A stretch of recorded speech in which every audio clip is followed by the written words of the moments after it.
Olá, meus amigos, tudo bem? Eu espero que vocês estejam bem. Meus amigos, o que tem me assustado bastante, e aí eu quero pedir a você, não esqueça de deixar seu like, se inscrever no canal e tocar o sininho, compartilhar. O que mais tem me assustado é ver as pessoas fazerem comentários aqui. Assim, eu acho que as pessoas elas não estão assistindo o vídeo todo. Ah, mas o vídeo é longo. Bem, se você não tirar um tempo, tá? Para você olhar um vídeo, para você entender, se você não pegar a sequência de vídeos, tá? Você não vai entender mesmo. Tá? E tudo o que esse sistema quer é que as pessoas não entendam. E, portanto, não entendendo, né? É por isso que tem uma enxurrada de gente correndo por esoterismo, por teosofismo, por não sei para onde, para não sei para onde, para viver naquele mundo, sabe,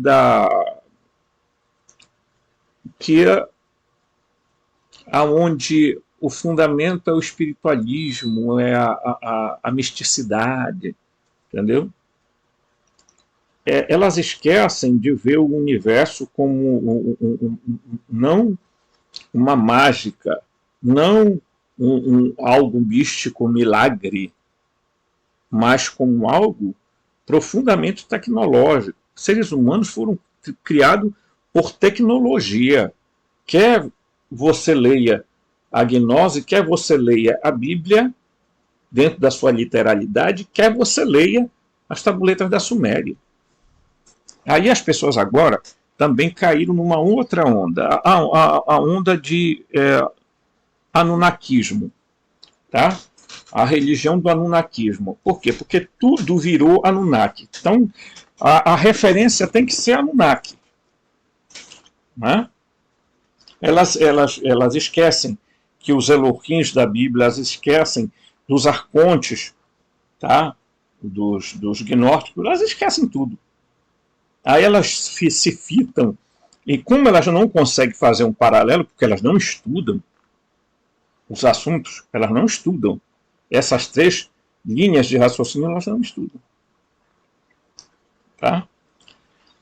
Então é preocupante isso. Porque as pessoas elas não vê os vídeos, elas não procuram examinar com cuidado. Olha, são mais de 300 vídeos que eu tenho nesse canal. Tá? A outra coisa importante, que é bom, eu vou deixar agora circunscrito aqui para vocês. Tá? É o seguinte. Para você entender toda a história gnóstica, você tem que entender, tá? Os 3 tempos de Cristo. O antes da encarnação, e esse aqui a gente não pode falar muita coisa, porque nós não sabemos. Tá? O durante a sua encarnação, na pessoa de Jesus, e depois da sua encarnação, o Jesus Cristo ressuscitado. Porque os gnósticos, todos os documentos gnósticos estão se relacionando ao Jesus ressuscitado, ao Cristo ressuscitado. Tá? Todos os evangelhos, né, gnósticos estão se referindo ao Jesus após a ressurreição. Tá? Após a ressurreição. Então eles estão nesse tempo aqui. Enquanto que os evangelhos que você tem na sua Bíblia estão dentro desse aqui, ó, desse período aqui. Tanto que após a ressurreição de Jesus, ele aparece raríssimas vezes nos evangelhos canônicos e fala pouquíssimas coisas. Nos evangelhos gnósticos, ele fala muito mais. Correto? Além dos evangelhos gnósticos, existem os evangelhos apócrifos, que contam a história da infância dele, que contam a natividade de Maria, etc. E tal. Então, as pessoas elas não pesquisam, aí elas começam a criar um monte de coisa, a fazer confusões na cabeça. Mas Jesus, tá. Primeira coisa importante dizer o seguinte: quem acompanha meu canal sabe que eu sou exognóstico. Então, primeira coisa, Jesus, tá, não desceu lá do pleroma, né? E aí veio, e entrou dentro do coisa. Né? Nós vamos ter vídeos aí que nós vamos falar das várias escolas gnósticas. Vocês vão entender por que os gnósticos pensavam diferente a respeito de assuntos, inclusive sobre Jesus, tá? Sobre o Cristo. Não pense que eles eram unânimes, tinham um conceito comum. Algumas coisas sim, outras eles divergiam. Ok? Então Jesus não veio assim. Tá? O que aconteceu foi que Jesus foi implantado no seio de Maria. Não houve nada ali do Espírito Santo vir sobre Maria, aí ela engravidou do poder do Espírito Santo. Isso foi uma invenção da ortodoxia para querer, claro, implantar mais um Deus no mundo. Quem era? Jesus. Eles transformaram Jesus em Deus, tá? Para dizer, temos mais um Deus. Esse Deus aqui é o Deus encarnado. Quem é o Deus encarnado? Aí eles inventaram a Trindade, tá? Né? E não a triunidade. Eles inventaram a Trindade para dizer que existe um só Deus em 3 pessoas. Um só Deus em 3 pessoas. Para não entrar em choque com o judaísmo, eles disseram, olha, só existe um Deus, mas em 3 pessoas, em 3 formas. Mas é um único e mesmo Deus. E em tese eles estavam dizendo o quê? Que Jesus era a encarnação do Deus do Antigo Testamento. O Jeová. Então, pessoal, Jesus não foi concebido pelo poder do Espírito Santo. Simples. Por quê? Porque o Espírito Santo, se você for no Antigo Testamento, o Espírito Santo não tem nada a ver com a terceira pessoa da Trindade. Até os gnósticos, inclusive, vão fazer, em alguns escritos, o questionamento: pode uma mulher engravidar outra mulher? Exatamente porque eles entendiam o Espírito no sentido feminino da palavra. Tá? Então, pelo contrário, Maria, também que nasceu de forma, tá? De forma que os seres vieram implantar e fizeram um implante, né? Um implante genético, para ela nascer, para ela poder, tá, receber o Cristo. E eu já fiz essa leitura, eu já repeti isso várias vezes aqui, eu já li Lucas, mostrando para vocês que Jesus não é filho de Jeová, não é Jeová, e etc e tal, e mostrando para vocês que a mesma técnica que os Anunnakis aplicaram lá na Suméria para produzir o Homo sapiens, segundo aí os escritos de Sintkin, eles aplicaram a mesma técnica em Maria. Será que é tão difícil as pessoas relacionarem uma coisa com a outra? Né? Aí eu fico às vezes me perguntando, né? Como é que as pessoas... é difícil de entender. Sim, eu sei que é difícil de entender. Mas se você não assistir os vídeos, tá? Se você não acompanhar o raciocínio, meu querido, você vai ficar mais perdido do que cego em tiroteio. E não adianta depois vir fazer comentário para dizer assim, eu já assisti porcaria demais. Não, ninguém é obrigado a ficar nesse canal, pelo amor de Deus. Procure canal de autoajuda, canal de curso sabe, para você enricar, para você ficar milionário, para você, né, um monte de gente já caiu nesse engodo aí e tal, e sei lá, né, as pessoas, eu estou ajeitando aqui a gola da camisa, gente. que aqui a câmera é esquisitíssima, né? Olha assim, tal. Então, veja, eu pesquiso, eu vou atrás, eu corro atrás, entendeu? A maioria dos materiais que a gente pesquisa nem sequer são do Brasil, porque o Brasil é meio pobre nessa situação. Tá? Então tem muito material em alemão, em inglês, em espanhol, em italiano. Então a gente corre atrás desses materiais, porque aqui no Brasil, se você for analisar, o que tem é um tal do tá? de um tal de neognosticismo aplicado pelo tal Samael Van Veor, tá?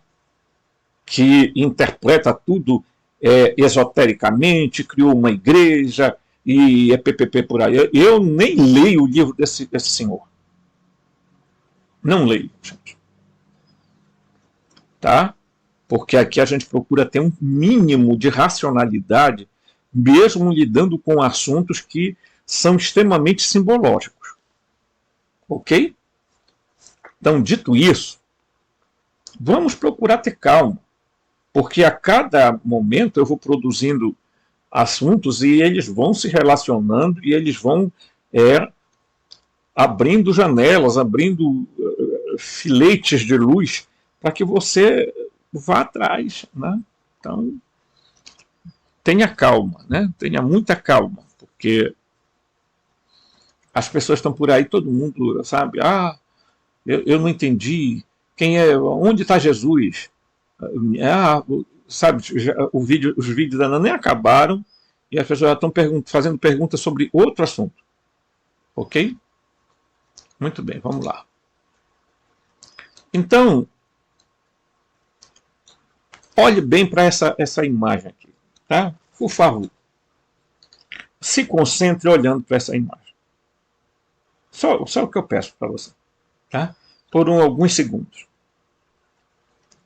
Ok?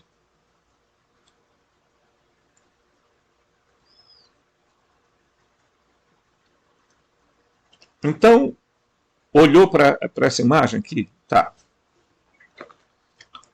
Ela tem aqui aspectos simbólicos? Tem. Tá? Não vamos esquecer que os gnósticos conheciam as ideias pitagóricas. Por isso também eles desenvolviam determinadas ideias, concepções, a partir também da visão, né, que eles tinham do pitagorismo. Tá? Então, quando você pega, tá, que o uno está aqui, ó, a mônada, tá? E ele gera o nous, o logos e a barbelô, e eu não vou explicar isso mais, porque já passei por isso aqui, tá? O nous, o logos e a barbelô, tá? O pai, a mãe, o filho e a filha, que é a gnose, tá? E aqui dentro do pleroma está Sofia, a mãe do Iá, Iá, o da Baote, Iavé, como que você queira chamar. Jeová, tá? Brahma, ok? Isso aí fica a critério das pessoas, né? O nome que você quiser dar. Tá? Mas os gnósticos relacionavam sempre ao Deus do Antigo Testamento. Depois nós vamos ver, em outras oportunidades, as várias vertentes gnósticas, o que era que como elas viam essa questão. E aí tem até algumas ideias surpresas, mas isso a gente vai chegar lá. Eu não vou me apressar, por quê? Porque é um assunto complexo, e se eu for aqui expor tese, não é? Simplesmente assim, lendo, meus amigos, você não vai entender bolufo. Tem gente dando aula de gnose aí, sobre o Evangelho de Filipe, o Evangelho de Tomé, o Evangelho de não sei de quem, mas tudo dentro de uma ótica muito esotérica, misticista, teosófica, e aí faz um mingau de angu, tudo lá, e enfia a goela abaixo do pessoal, e tem gente que gosta disso, né? A gente gosta disso. Tá? Então vamos lá. Então a Sofia está aqui, ó, no meio, aqui dentro do pleroma, onde estão o pai, a mãe, tá? O filho, a filha, né? A tétrade, tá? A família criadora. Tá? Essa é a família criadora. Ok?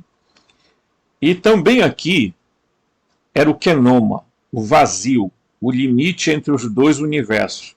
Existia um limite fora do pleroma que se chamava kenoma. Porque se o pleroma era a plenitude, o kenoma era o inverso. Era o vazio, era o nada. Tá? Ok? E então existia bem aqui o limite do pleroma, tá? Que não se devia passar. É? Então, quando a Sofia ela tem o Yaldabaoth, o Javé, Jeová, tá? Que ela gera esse ser para cá, tá? Que esse ser vem, que ele sai dos perímetros do pleroma, tá? E ele entra, ele pega a substância produzida por Sofia Arcamote, tá? E começa a criar o mundo físico, o mundo da criação. Mas começa a criar como? A criar feito mágica, com magia, com poderes milagrosos. Faça-se isso. Faça-se isso. Não. Ele era portador, né, da luz da mãe dele, né? Então, portanto, o que tinha dentro do pleroma era som, era luz, som e movimento. Luz, som e movimento. Tá? Ok? Luz, som e movimento. Quando ele sai fora, tá? Que ele carrega da mãe dele, da Sofia, as capacidades criativas, emanativas, ele começa então a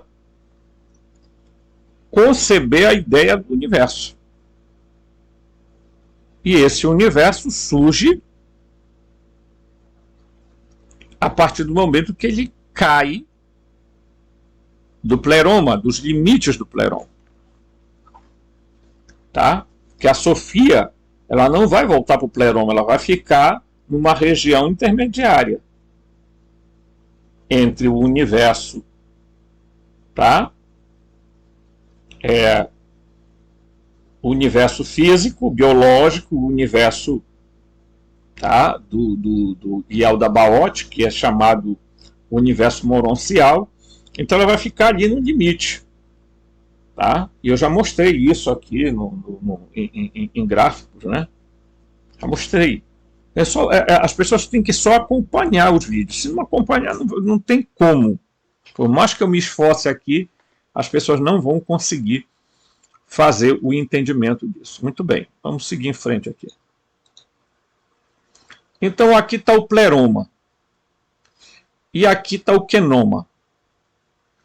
Aqui está o caos, que é a matéria escura do universo. E aqui está o cosmo. Tudo isso aqui, o caos e o cosmo, é o universo do demiurgo. Tudo isso aqui é o universo do demiurgo. Tudo. E o nosso planeta está bem por aqui assim. Tá? Ok? Então, o Jean Val Elan chama de universo de Javé, né? Ou o Brahmaloka. Tá? que é, esse universo aqui, que é o universo antimatéria, né? E que esse universo aqui é o universo biológico, onde nós estamos aqui presos juntamente com outros seres biológicos, e para cá tem seres também, seres que estão dentro do universo, diremos assim, moroncial, tá? Porque aqui estão consciências moronciais, tá? Ok? Certo? Certo. Agora, para que um ser saia daqui e chegue ao pleroma, ele vai entrar numa esfera, tá? Aonde está a Sofia. E a Sofia está numa região antes do pleroma, tá? Que eu já mostrei aqui, que é o paraíso, ok? Paraíso, chamado de paraíso, tá? E se você for, e eu vou mostrar isso em outro vídeo, você vai ver que quando você pega a Terra, né? Tá, vamos aqui, porque eu sei que as pessoas elas não vão entender se eu não mostrar. Então, se você vai pegar a Terra, tá? Aí a partir da Terra, isso era um mapa ofita, eles eram gnósticos ofíticos. Então eles mostram que está aqui as 7 esferas eram governadas pelos arcontes. E aqui, na oitava, ou alguns delimitam nono, tá? A nona esfera, está, ok? A Sofia, certo? E se você observar, aqui tem uma palavra chamada paraíso. Então, ela foi estabelecida, e eu já passei vídeo aí, tá? Sobre isso. Tá? Inclusive, o livro de Provérbios diz que firmaram uma casa para ela, tá? A partir dos 7 pilares. Os 7 pilares são exatamente os 7. Tá? Ok? Ainda que hoje a gente saiba que tem mais astros do que tinha na ideia deles, tá? Mas essa era a ideia de Ptolomeu, de Aristóteles, tá bom? Então as pessoas precisam entender como era a visão daquele sistema, tá? E aí depois, quando você pega esse sistema e você joga para a nossa realidade, você vai perceber. E eu já fiz vídeo aqui mostrando que os arcontes são seres extraterrestres. Assim como os aeões são seres extraterrestres. Tá? E são seres extraterrestres. Não adianta as pessoas pularem fora desse barco. O conceito agora é humano e não humano. Agora presta bem atenção. Qual é o conceito que você tem de humano? O conceito filosófico, antropológico, tá? Fisiológico, é que o ser humano, fisiologicamente, ele é um tetrápode. Quer dizer, ele tem dois braços e 2 pernas. E a maioria dos seres que estão por aí, que são orgânicos, eles têm a mesma fisiologia que a nossa. Tá? Agora, já não seriam humanos seres que, além de braços, teriam asas. Aí não seriam. É preciso ter muita noção do que nós estamos falando aqui, porque isso aqui tem implicações na nossa vida, pessoal. Agora, se as pessoas não se esforçam para assistir o vídeo, depois assistir de novo, porque às vezes a gente acaba passando por é difícil. Vai ficar, tá? Então nós estamos aqui, todos nós, né? Certo? Os humanos e não humanos, aqui na matéria escura, que é 95%. Agora o James Webb já começou um monte de coisa por aí, que tem muita coisa que futuramente vocês vão saber quais os motivos disso aí.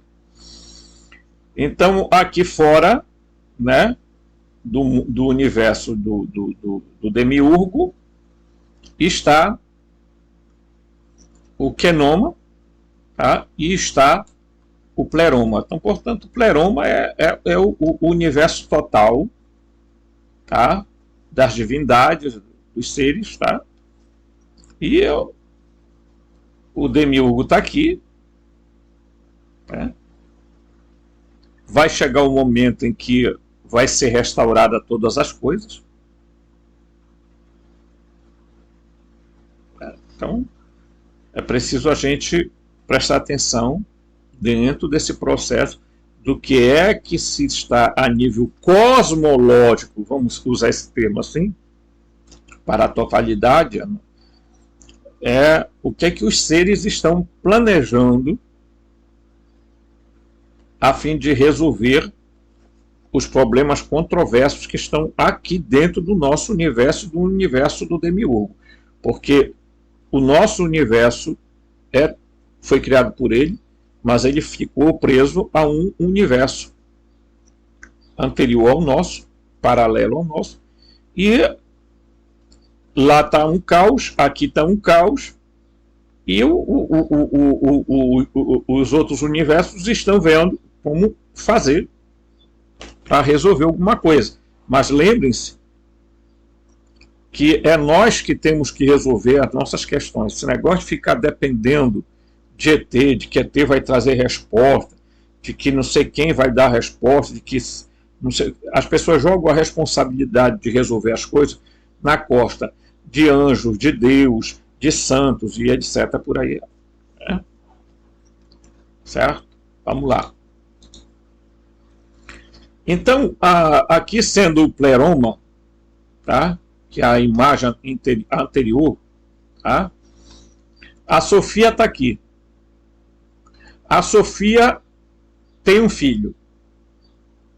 Esse filho sai dos limites do pleroma. Tá? Esse raio aqui é a queda do demiurgo e ao da Baote. Tá? Ele cai aqui. Tá? Ao cair aqui, ele cria o universo moroncial, onde ele está preso, e o universo físico, onde nós estamos, o universo físico biológico. Ok? E o próprio Jesus vai dizer: eu vi Satanás cair do céu como um relâmpago. Satanás não é nome próprio. Ainda que nas escolas gnósticas eles vão dizer que Satanael e Miguel eram irmãos. Tá? Mas eu não vou entrar em detalhe nisso agora. Tá? Vamos deixar para a próxima. Nem é bom mexer ainda nisso. Certo? Então, quando ele usa a matéria da mãe dele, da substância, porque ela gera alma e matéria, eu já falei em outro vídeo isso, ele utiliza exatamente do que existe de alma e matéria, e alguns hoje dizem que a Terra chamam a Sofia da alma do mundo. Tá?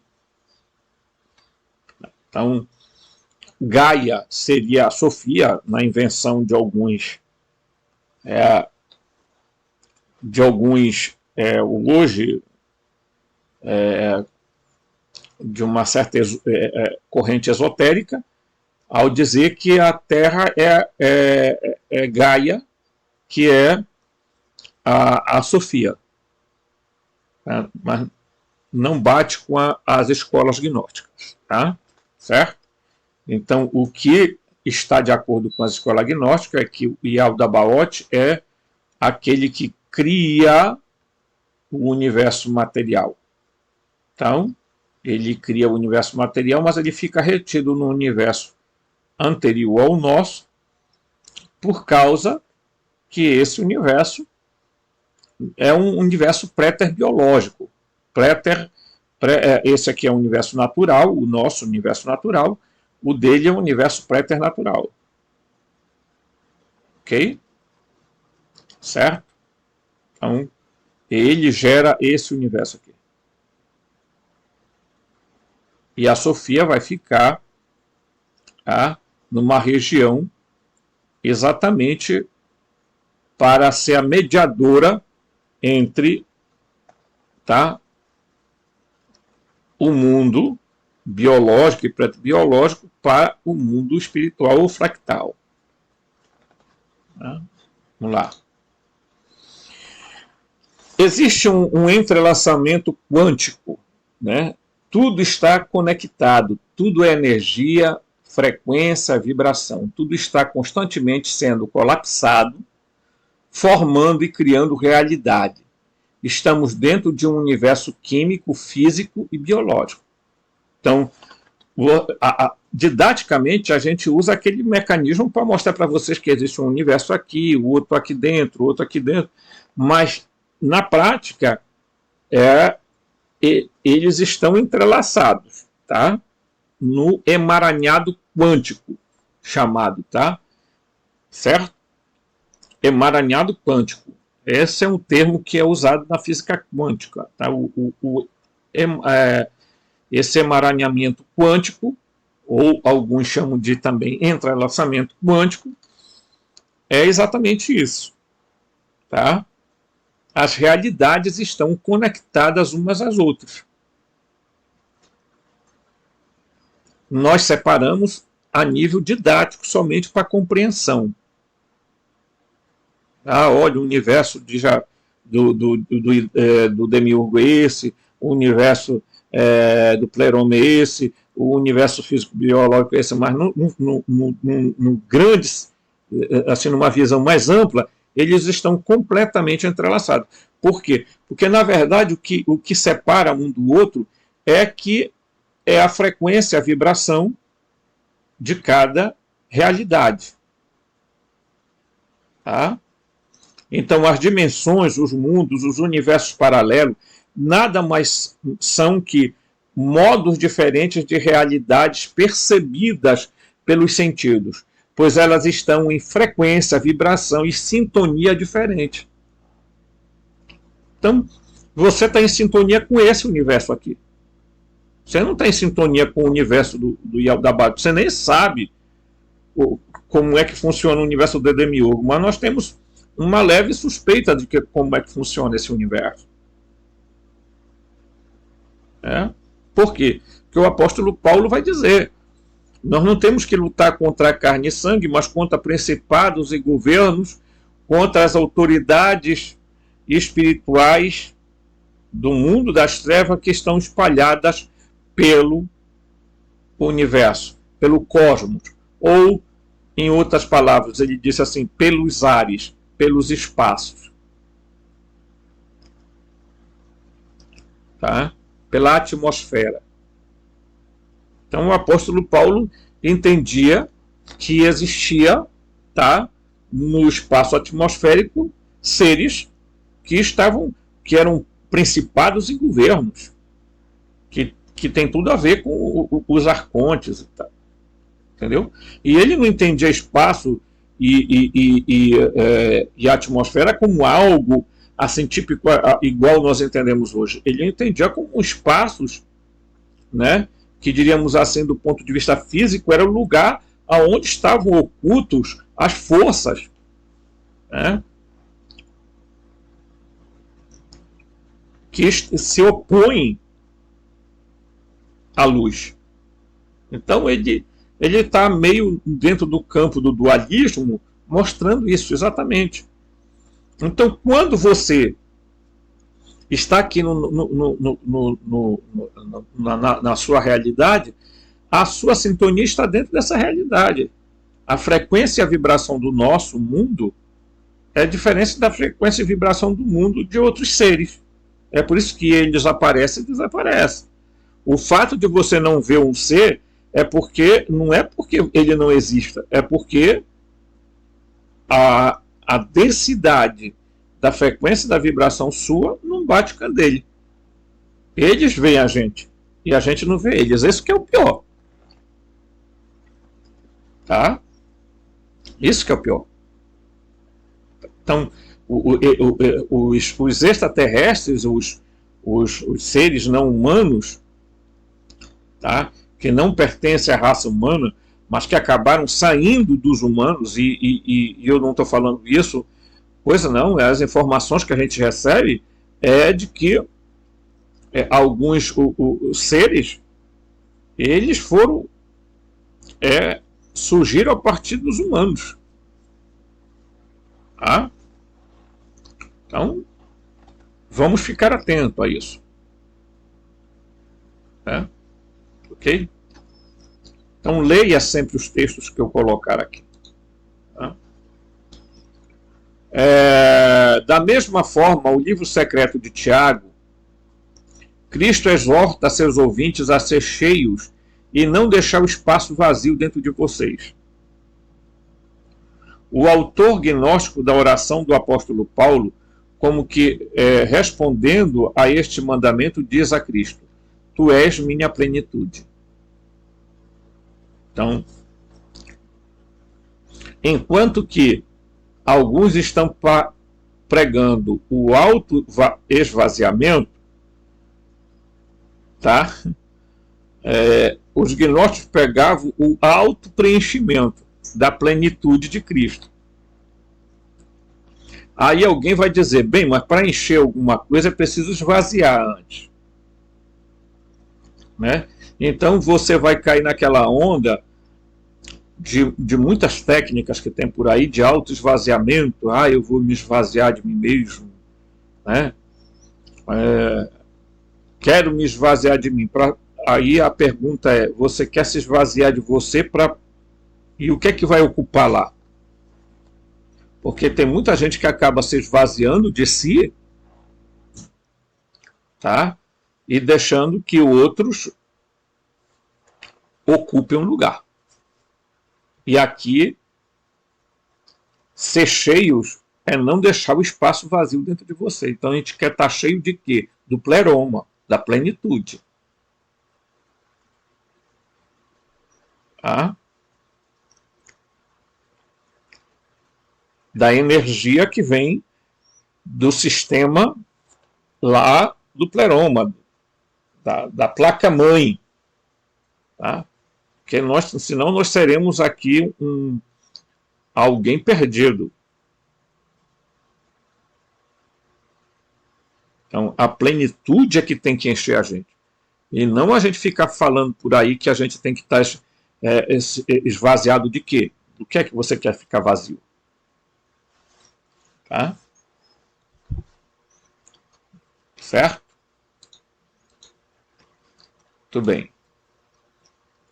Para resumir muito brevemente esse modelo subjacente, Deus Pai deu origem a uma horte de seres espirituais chamados eons, que povoam o céu, que os gnósticos chamavam de pleroma, plenitude, incluindo uma mãe divina e Cristo.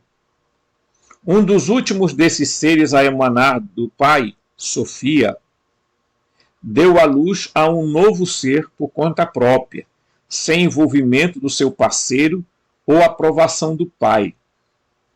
Nascer em tais circunstâncias não era nada como os habitantes perfeitos do pleroma. Em vez disso, ele era ignorante e malévolo. Este foi o demiurgo artesão a quem os gnósticos identificavam com o Deus do Antigo Testamento. Ele criou o mundo material para espelhar sua própria personalidade perversa e aprisionou as centelhas da divindade, fragmentos do pleroma, dentro dos humanos. Coube então a Cristo despertar o ser humano para a verdadeira natureza e libertá-lo do mundo. Ora, isso é difícil de entender? Não é. É só lembrar do que foi feito. O que é que as tábuas da Suméria falam? Tá? O que o Gênesis fala? Tem duas criações de Adão lá. Por quê? Porque teve o primeiro parece que não foi do jeito que eles queriam, vamos criar o segundo. E os gnósticos dizem o quê? Que quando Yaldabaoth resolveu criar o ser humano, e ele chamou uma horte de seres extraterrestres para ajudar ele a fazer isso. E quando ele faz isso, o que é que acontece, meus amigos?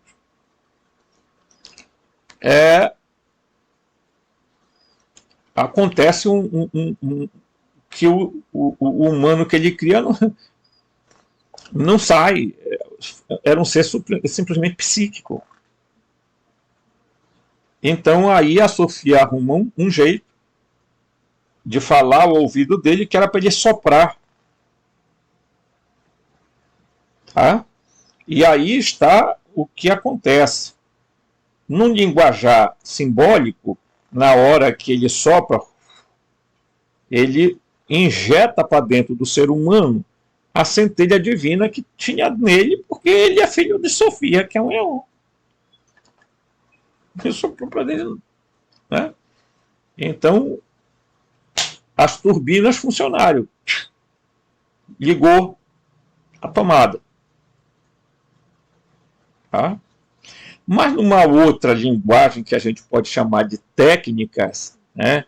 ou de uma, diríamos assim, tecnológica, o que ele fez foi um procedimento de respiração, tá? Como se estivesse soprando o ar para dentro do pulmão da criatura para acordá-lo. Por quê? Porque eles haviam adormecido. Né? Inclusive, quando eles fazem de barro, que é hipoteticamente um plasma que eles usaram, né? Biológico, né? E quando eles vão fazer a Eva, porque possivelmente o primeiro Adão ele não era homem e mulher, como o Gênesis diz, mas de que provavelmente ele era andrógeno, homem e mulher, porque a maioria dos seres extraterrestres são andrógenos. Tá? Os aeões eram andrógenos também. Quando você fala de pares, né, masculino e feminino, essa noção aí não é como se fosse assim, uma espécie de casal, né? Mas muitas vezes os gnósticos querem dizer o quê? Que esses seres eles eram andrógenos, quer dizer, eles continham as duas partes neles. É por isso que o Adão, provavelmente o Adão do Gênesis 1, era andrógeno. Já na segunda, no capítulo 12, ele resolve retirar a parte feminina de Adão para fora, para criar a mulher. As tábuas da Suméria têm um pouco mais de clareza para falar que, né, ali aquela criação do Adamu e da Tiamat, né, depois surge o Adapa e a Tite, e assim por diante. Tá? Se você olhar no fundo, é a mesma história, contada com visões diferentes, gente. Porque são culturas diferentes e tempos diferentes. Tá? Muito bem, vamos lá. Certo? Então o mundo material é o que? É uma prisão. Né? Certo? Ele criou o mundo material para espelhar sua própria personalidade perversa e aprisionou as centelhas da divindade, fragmentos do pleroma, dentro dos humanos. Coube então a Cristo despertar o ser humano para a sua verdadeira natureza e libertá-lo do mundo. Tá? Que foi lá o papel da serpente. Que hoje em dia todo mundo diz que a serpente foi o grande mal. Oh, a serpente, mas a serpente que irritou, mais humilhando o paraíso foi Deus. Foi, né? Salvo engano, a Melinha canta essa música. Né? Então, a serpente não fez nada disso, não. A serpente, ao contrário, foi lá abrir o olho dos dois lá que estavam escravos dos deuses lá. Estavam lá para lavrar e cuidar do jardim. Aí eles acharam que, bem, vamos plantar duas árvores, a árvore da vida, e claro que não eram árvores. Havia alguma coisa além disso, né? Havia alguma coisa ali de elemento que era basicamente para despertar eles. Tá? A árvore do conhecimento poderia ser uma ayahuasca da vida, né? Então eles de repente foram lá, provaram de alguma fruta que tinha DMT, né? E aí eles começaram a ver a realidade como era. Eles começaram a ver que o negócio não era como eles... Tá? Muita gente já teve essas experiências, eu já tive também. Tá?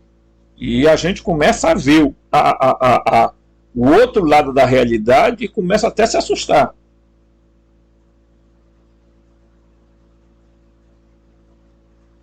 Então é preciso a gente ter noção do que é que de fato aconteceu no gênero. Não tem nada a ver com maçã, com uva, tá? Mas foi alguma coisa que fez com que a consciência se expandisse de Adão e Eva, e a expansão da consciência deles e a percepção espiritual deles aumentou a tal ponto que eles disseram, olha, isso aqui não é o que é não, bicho. Nós estamos sendo escravos aqui. Aí o que é que acontece? Os Elohim se reúnem e dizem, bem, vamos expulsar Adão e Eva daqui, porque senão daqui a pouco eles vão pegar a árvore da vida e aí pá, lascou. Vamos tirar eles daqui, porque agora eles, sendo como nós, conhecedores do bem e do mal, então a serpente não mentiu, porque eles acabaram de confirmar o que a serpente tinha dito. É só ler.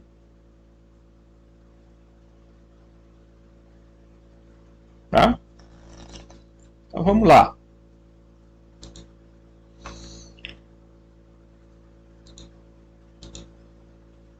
Então você vai entender que o Uno, olha só, isso aqui talvez seja o Uno, que é o ser primasial, diríamos assim, a deidade das deidades, se é que a gente pode fazer essa afirmação. O Uno é o quê? No Evangelho Gnóstico de João, eu acho que eu tenho ele aqui, posso mostrar, né? Se tiver aqui de pronto eu mostro, tá? Aqui, deixa eu ver aqui. Ó. Esse livro aqui, tá? O Evangelho Gnóstico de João, editora Garbalux, tá? Então ele diz o seguinte: o que é o Uno? É ilimitável, já que não há nada antes dele para limitá-lo. Tá? É insondável, já que não há nada antes dele para sondá-lo. Imensurável, já que não havia nada antes dele para medi-lo. Invisível, já que nada o viu. Eterno, porque existe eternamente. Indizível, já que nada poderia compreendê-lo para pronunciá-lo. Inominável, já que não há nada antes dele para dar-lhe nome. Isso ele está falando do Uno. Tá? Então, o Cristo ressuscitado aqui, falando isso aqui, tá? O Cristo ressuscitado é o Cristo que visitou a dimensão do pleroma. E ele está dizendo, olha, esse ser, ele não pode ser nem... A gente não pode nem dizer quem é ele. Tá? Por quê? Porque ele vai dizer, gente, exatamente aqui, olha, eu vou pegar aqui, né? E ele vai falar, tá? Exatamente a João, tá? Esse, né? Tá? Então ele vai falar do Uno, tá bem aqui, ó. Deixa eu mostrar aqui para vocês. Ó. O Evangelho de João aqui. Ó, aqui. Ó. Tá? Olha bem aqui. Ó. O Uno. Aí ele vai falar que dali surgiu o Uno. Depois ele vai dizer que surge aqui o quê? Olha aqui. O primeiro, tá? O primeiro poder. Barbelô. Tá? Aqui, ó. Pronóia Barbelô. Primeiro poder. Aí ele vai descrever, Jesus está descrevendo tudo nisso aqui para João. Como era que acontecia lá. Depois ele vai dizer o quê? Que aí surge o Filho único. Ó. Tá aqui, ó. O Cristo. Tá? Depois ele vai falar o que é que surgiu depois. Os 4 luminares, olha. Tá? Tá bem aqui, ó. Certo? Aqui, ó. Ó. Aqui, ó, onde está meu dedo. Os 4 luzeiros. Tá? Os 4 luzeiros e os éons. Está aqui. Então, é tudo que está descrito aqui nesse gráfico aqui, é o que a gente está descrevendo para vocês. Ah, aqui, ó. Tudo aqui, ó. A cosmogonia. É o que Jesus está descrevendo. Tá? Lembrando que o Uno não é o Pai. O Pai é uma projeção do Uno. É uma forma desse... Porque, vejam, como é que você vai definir esse ser aqui, que ele está dizendo exatamente isso? Para que ele seja definido, o que é que acontece? Ele teve que se projetar para fora de si mesmo para criar um ser chamado Pai. Né? Ou nous. Para que as pessoas pudessem entender. Porque quando você fala a palavra uno para alguém, ninguém... O que é uno? Único, alguma coisa? Tal. Ninguém sabe. Mas se você fala pai, a pessoa entende. Se você fala a palavra mãe, a pessoa entende. Se você fala a palavra filho, a pessoa entende. Agora, se você falar nous, ninguém sabe o que é. Pronóia, ninguém sabe o que é. Logos, ninguém sabe o que é. Você está me entendendo? É por isso que os éons são projeções, e é evidente que os éons, como seres, vamos lá, extraterrestres, eles tinham nomes que eles davam para que as pessoas naquela época tinham um pouco mais de conhecimento do que hoje. Tá? Naquela época, se eles falassem de logos, de pronóia, de barbelô, de enóia, as pessoas entendiam lá.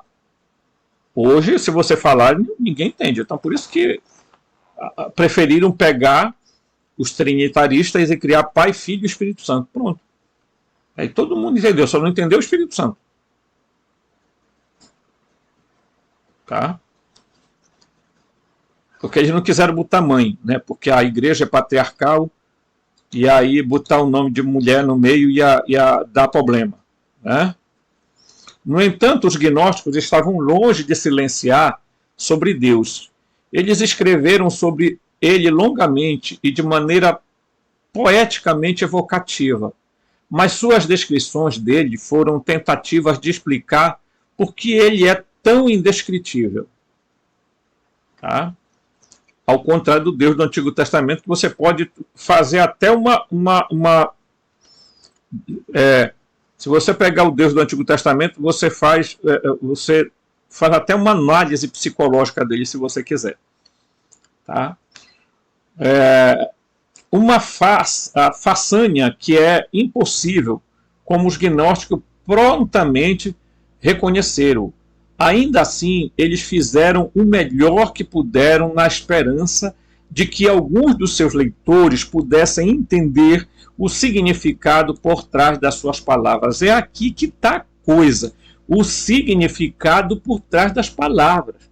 Porque se você não entender o significado por trás da palavra da Bíblia, das tábuas da Suméria, dos escritos gnósticos, você está perdendo o seu tempo. Você vai ficar por aí igual um monte de gente tá com esse espiritualismo desenfreado, com esse esoterismo desenfreado, com essa religiosidade desenfreada que está levando caos para o mundo, gente. Pelo amor de Deus. O mundo está sendo destruído por quê? Porque de um lado tem o poder político e de outro tem o poder religioso que está massacrando o povo. E as pessoas não acordam.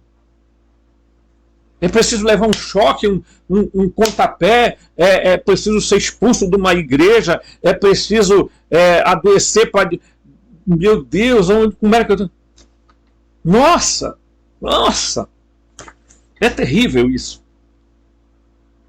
As pessoas gostam dessa Matrix.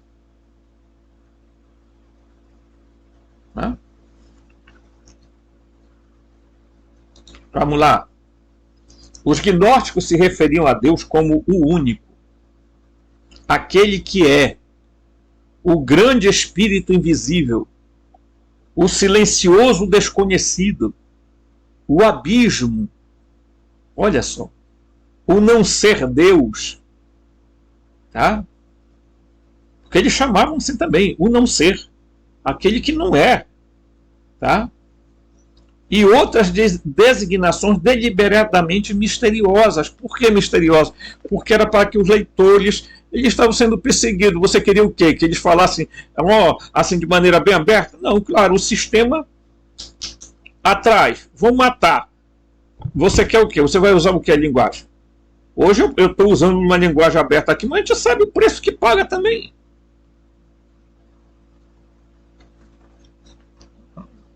Né?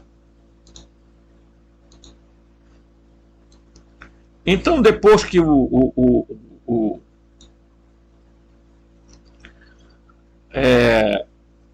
a gente viu sobre o Uno, né? Tem a Barbelô, a Sofia Superior, que é o quê? É a mãe. É a parte materna de Deus.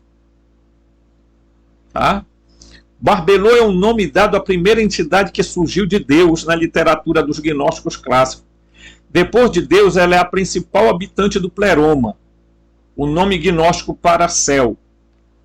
Deus não cria Barbelô, e eu já falei isso aqui no outro vídeo, é só lá e olhar, tá? A Barbelô per si, ele não cria a Barbelô de per si, né? Seria assim. Em vez disso, ela vem dele, por algum meio indireto. É a processão. Ela procede dele, é a processão. Por exemplo, alguns textos gnósticos, a profusão inesgotável do pensamento de Deus transborda em um novo ser, Barbelô, tá? Emerge. Dessa inundação intelectual, emerge dessa inundação intelectual. Em outro lugar, é dito que Barbelô surgiu quando Deus olhou para as águas primordiais e viu o reflexo luminoso dele, né, que então se tornou um novo ser. Tão grande é o poder, né, a tecnologia lá no pleroma é tão grande que eles emanavam seres, criavam os seres, né, geravam seres. Os seres tinham procedência, outros seres eram emanados, outros eram criados, outros eram transmutados, projetados, enfim. Por quê? Porque isso não é mágica, isso não é magia, isso é tecnologia mesmo, gente. Que nós estamos longe ainda de conhecer isso. Né? O pai estava rodeado por luminosa água espiritual. Ele olhou para a água e viu o seu reflexo. Seu reflexo tornou-se Barbelô, a mãe, sua contraparte feminina. Barbelô também foi chamada de pronoia, premeditação, porque ela foi o primeiro pensamento de Deus, tá? Do pai. Tá? Barbelô pediu ao pai que lhe concedesse a presciência e a incorruptibilidade, a vida eterna e a verdade. O pai concedeu o seu pedido, presciência incorruptibilidade, vida eterna e verdade surgiram e glorificaram o Pai e sua mãe. Vejam, ela está gerando outros seres. Os nomes, vida eterna, verdade, presciência, incorruptibilidade, são nomes que eles davam a esses seres. Tá? A esses seres extraterrenos. Tá? O pai olhou para Barbelô e ela concebeu dele. Ela deu à luz a uma centelha de luz semelhante à luz do pai. Este era o filho, também chamado de autogênes, ou autogerado. Veja que ela pediu que ele concedesse presciência, incorruptibilidade, vida eterna e verdade, e o pai concedeu o seu pedido. Tá? E eles surgiram. Mas no caso do autogênesis, ela deu à luz a uma centelha de luz semelhante à luz do pai. Este era o filho, também chamado autogênes, autogerado, pois era no fundo idêntico ao pai. Ele também foi chamado de Cristo, um nome maior que todo nome. O pai ungiu o filho com sua bondade, que passou sua bondade perfeita para seu filho. O filho glorificou seu pai e sua mãe. Então, meus amigos, aqui está, ela gera o filho, tá? Que na verdade tem também a filha, eles são dois autogerados, o Logos e a Gnose, ok? E ele era a imagem do pai. Por quê? Porque ele era a luz refletida do pai. Mas quem gera ele? Barbelô. Mas a ortodoxia vai dizer o quê? Que o Espírito Santo procede do Pai e do Filho, dizendo o seguinte: a mãe, ela procedeu do Pai e do Filho, enquanto as igrejas ortodoxas dizem que o Espírito procede apenas do Pai e não do Filho. Ah. A mãe procede do pai, mas o filho é geração da mãe e do pai. Tá? Preste atenção na leitura. Pare o vídeo, leia com atenção. Tá?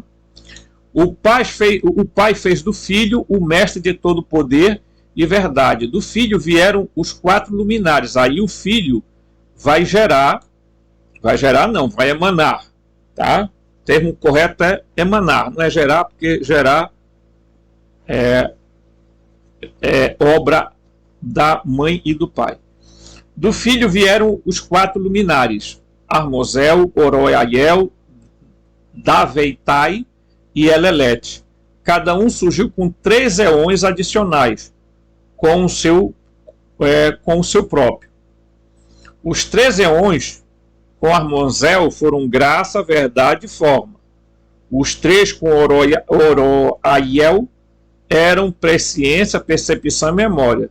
Os 3 com Deventai era compreensão, amor e ideia. Os 3 com Elelete eram perfeição, paz e sofia, sabedoria. Tá? Vocês vão perceber que os nomes Armozel, tá? Oroaiel tem a ver com El. Por isso que vocês vão entender que por que os gnósticos El era o pai dos deuses. É por isso que também, tá? A gente pode fazer relação da figura do pai com El. Tá? Nessa compreensão. Por quê? Porque os seres vão ter esses nomes. Tá? Elelete tem El bem no início. Tá?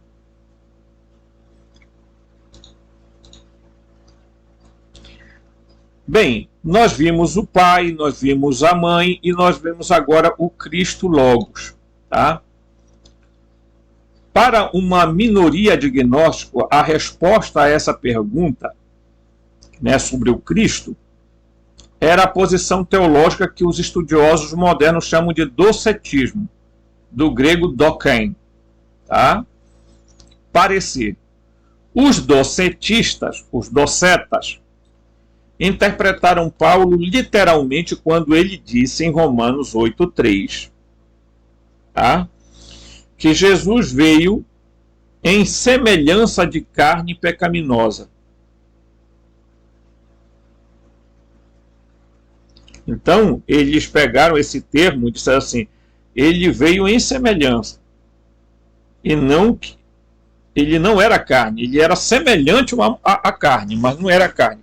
Só que a questão aqui, meus amigos, é que se você pegar a palavra semelhança, tá? Imagem e semelhança, lá do hebraico e do grego, contém uma palavra chamada tesselen, que quer dizer algo concreto que foi dado para aquele ser semelhante. Então, quando os seres humanos foram criados à imagem e semelhança, é porque foi dado a eles algo concreto, uma parte concreta, tá, de um ser para que ele se pareça com o outro.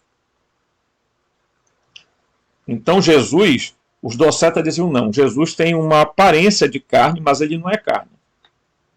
Ele é uma espécie de ser meio que fantasmagórico. Tá?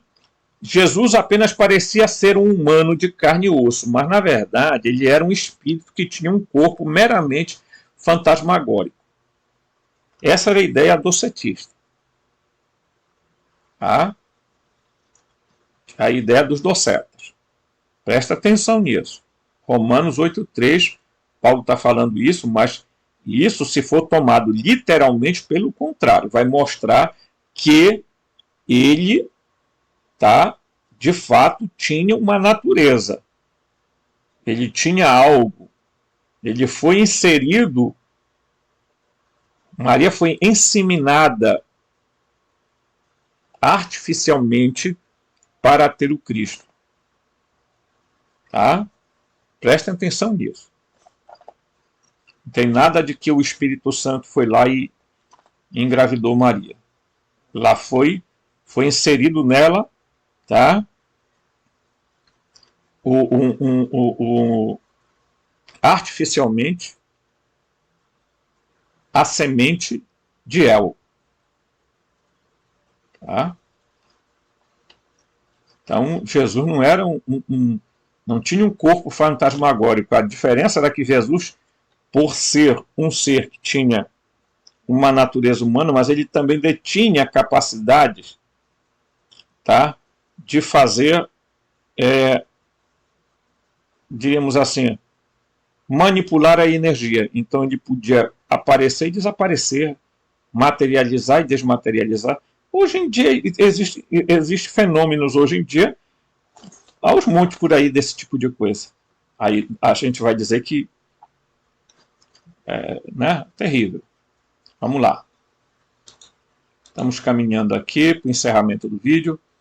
Mas a posição gnóstica majoritária era aquela que os estudiosos modernos chamam de separacionismo. A ideia de que Jesus tinha um corpo material, tá? Mas que seu corpo e seu espírito eram duas entidades separadas, de modo que não importava quantas dores fossem afligidas, a seu corpo, seu espírito nunca sofreu. Isso, tá? Aqui agora, isso fazia todo sentido dentro da visão de mundo nitidamente dualista dos gnósticos, em que o espírito e matéria eram fenômenos categoricamente diferentes e até mesmo opostos. Tá? Para se contrapor à ortodoxia, disse, Jesus nasceu na carne e tem... tá? Para que se contrapor a isso, a ortodoxia diz isso aqui. Jesus nasceu na carne e tem a união hipostática, quer dizer, está perfeitamente unido a alma do Cristo com a alma de Jesus com o Cristo. Então, Cristo é verdadeiramente Deus e verdadeiramente homem. Essa é a ideia da ortodoxia. Mas os gnósticos tinham essas duas posições. Tá? Tinham essas duas posições. Correto? Ok?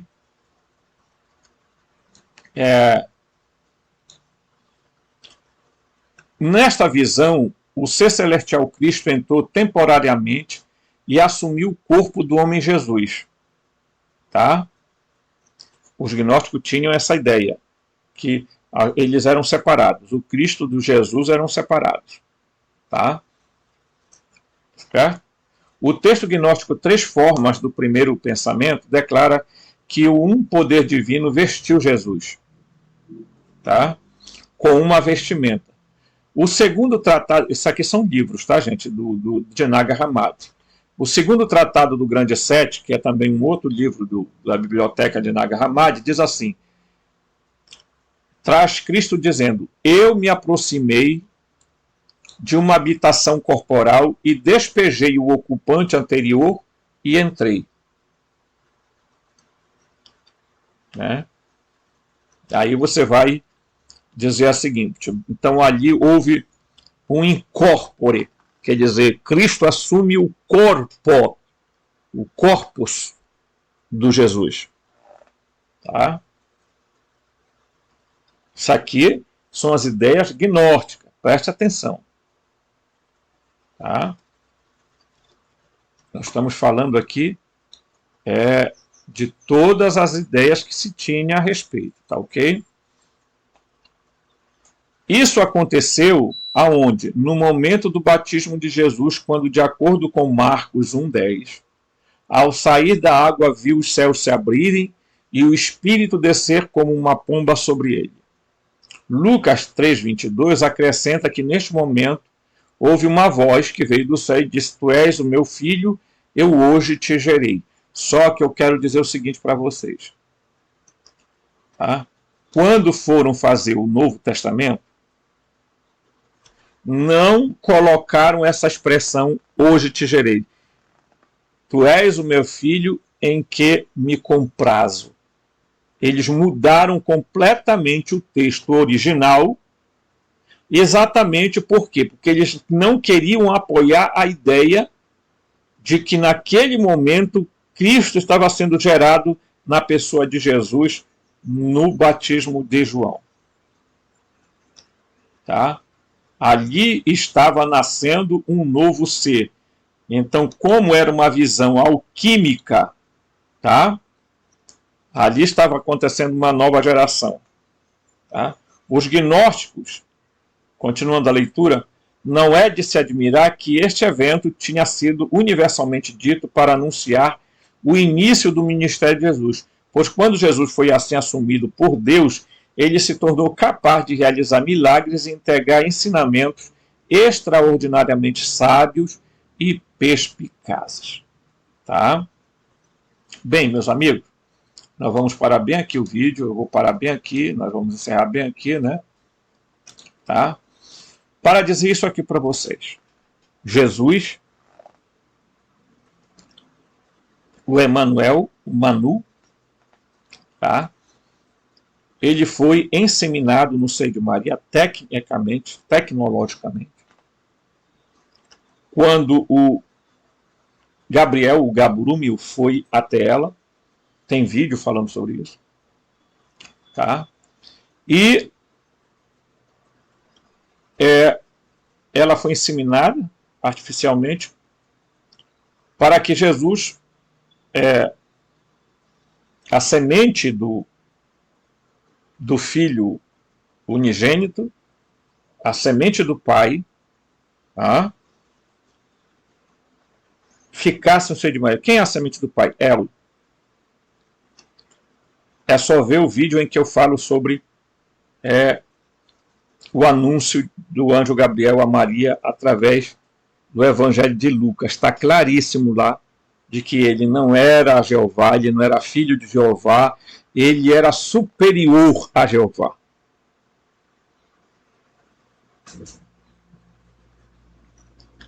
Tá?